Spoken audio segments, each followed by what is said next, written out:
বাঙালি প্রতিটি পরিবারেই কিন্তু দুপুরের রান্নায় একটি ভাজি, একটি ভুনা এবং একটি ঝোল তরকারি অবশ্যই থাকে। তো সেই রকম 3টি রান্নার আইটেম নিয়ে আজকে চলে এসেছি নতুন আরেকটি ভিডিও নিয়ে তোমাদের সামনে। যদিও দেশের বাইরে থাকি তারপরও কিন্তু বাঙালিয়ানার রান্না কিন্তু ভুলিনি, আমরা সেভাবেই রান্না করে খাই। তো আজকে দুপুরে থাকছে লইটা মাছ দিয়ে পেঁয়াজ দিয়ে ভুনা, থাকছে রুই মাছ দিয়ে ফুলকপি, ব্রকলি, টমেটো, আলু এবং ফুলকপির যে ডাটাগুলো থাকে সেগুলো দিয়ে একটা ঝোল, এবং থাকছে বাঁধাকপি ভাজি।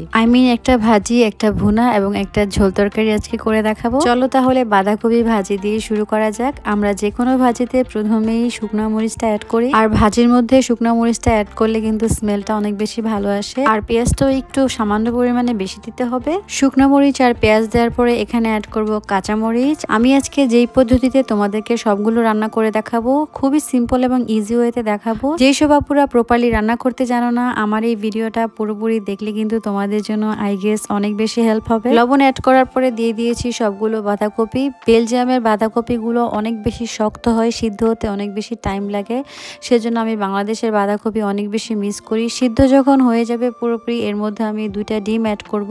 বাঁধাকপি ভাজিতে যারা এখন পর্যন্ত ডিম দিয়ে কখনো খেয়ে দেখেনি, তারা অবশ্যই ডিম দিয়ে খেয়ে দেখবেন, অনেক বেশি মজা হয়। আচ্ছা, শুদ্ধ ভাষায় বাঁধাকপি, বাট আমরা কিন্তু এটাকে পাতাকপিই বলি। এদিকে ভাজিটা হতে হতে আমি পাশের চুলায় মাছটা ভেজে নিব। রুই মাছে আমি আদা রসুন এবং হলুদ মরিচ লবণ দিয়ে মাখিয়ে এখন তেলের মধ্যে দিয়ে দিচ্ছি।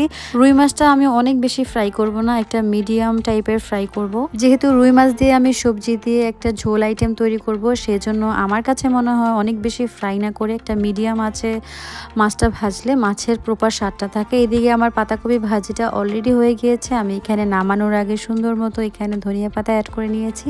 ধনিয়া পাতা অ্যাড করলে কিন্তু খাবারের স্মেলটাও সুন্দর আসে এবং দেখতেও অনেক বেশি সুন্দর লাগে। রুই মাছ ভাজার পরে যে তেলটা ছিল সেখান থেকে আমি অল্প কিছু পরিমাণে তেল নিয়ে এখন লইটা মাছটা ভুনা করব।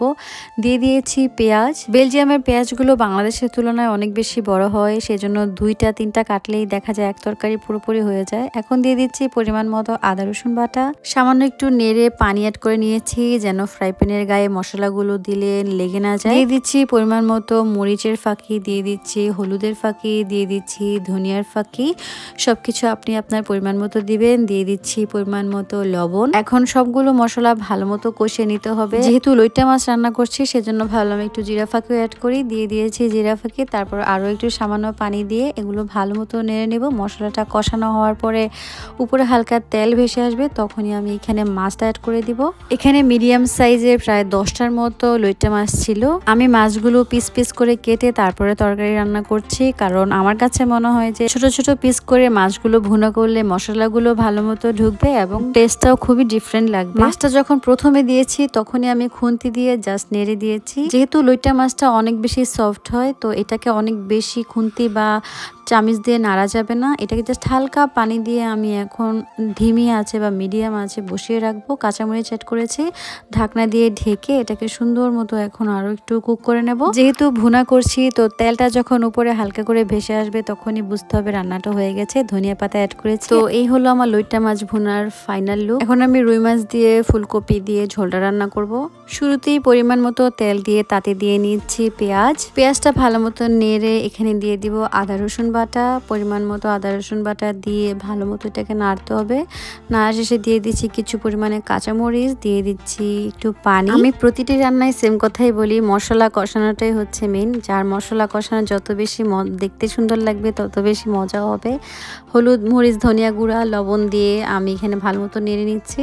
কড়াইতে যেন মশলাগুলো লেগে না যায় তাই একটু পানি অ্যাড করলাম। আমার মশলার কালারটা দেখেন, এই কালারটা দেখেই মনে হচ্ছে রান্না অনেক ভালো হবে। এখন আমি ফুলকপি আর ব্রকলি সবগুলো অ্যাড করে নিব, আর তারপরে দিয়ে দিচ্ছি আলু। ফুলকপির উপরে ডাটাটা অনেকে ফেলে দেয়, আমি সেটাকে সিদ্ধ করে ভালো মতো ছিলে অ্যাড করে দিচ্ছি ফুলকপির তরকারিতে। ঝোল তরকারি তো সবকিছু মিলে একসাথে মাখিয়ে রান্না করলে কিন্তু অনেক বেশি মজা হয়। মশলাতে ফুলকপিটা বেশি পরিমাণে কষিয়ে নিব না, একদম অল্প একটু কষিয়ে নিয়ে এখানে পরিমাণ মতো পানি দিব। বেশি কষালে কিন্তু ফুলকপিগুলো খুলে খুলে আসবে, তখন একদম মাখা মাখা হয়ে যাবে, তখন ভালো লাগবে না। আমি ফুলকপিগুলো আস্তই রাখতে চাচ্ছি। এখন ভেজে নেওয়া রুই মাছের টুকরোগুলো আমি এক এক করে দিয়ে দিব। সবজি দিয়ে ঝোল আইটেম কিছু রান্না করলে কিন্তু বড় মাছটা দিয়ে রান্না করলেই মজা হয়। আর এখন আমি দিয়ে দিচ্ছি টমেটোটা কিন্তু লাস্টে অবশ্যই অ্যাড করতে হবে। টমেটো না দিলে কিন্তু তরকারিটা অত বেশি মজা হবে না। আজকে আমার তরকারির তুলনায় কড়াইটা একটু ছোট হয়ে গিয়েছে, হয়েছে, বাট যখন ঝোলটা শুকিয়ে এসেছে তখন প্রপারলি সব কিছু ঠিকই ছিল। রান্নাটা প্রায় শেষ। এখন আমি ধনিয়া পাতা অ্যাড করে নিয়েছি। আমরা ম্যাক্সিমাম রান্নায় ধনিয়া পাতাটা খেয়ে থাকি।